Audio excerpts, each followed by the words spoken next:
Whenever I took older clients for site inspection, in the course of our interaction, I always love to hear their stories about real estate.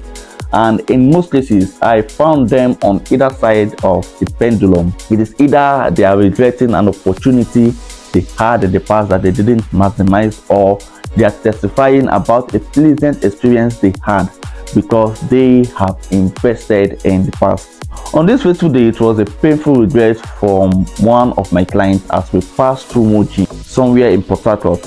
He told me how 22 years ago, he and his friend were offered a plot of land at Moji for 400,000 naira.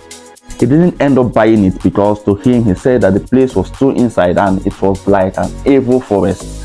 Unknown to him that his friend reluctantly bought, not because he liked the place, but because he had no idea what to do with the money he had with him as at that time, and he didn't want to squander it, so he decided to dump it in real estate. He told me how recently his friend called him and reminded him of the land that they went to inspect at Moji 22 years ago, that someone offered to buy that same property from him for 40 million naira, but he declined. The painful part is the fact that he couldn't even remember what he did with the money that he wanted to buy that property with 22 years ago. Dear friend, real estate may not be the only way to financial freedom, but the one reason why I've always insisted on investing in real estate is the fact that even in the next 50 years, you can tell exactly where your money is.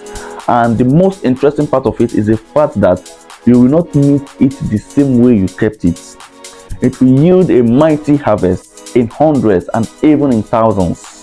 So whenever you are looking for an investment that will stand the test of time, there is no better vehicle today that gives you that leverage than real estate.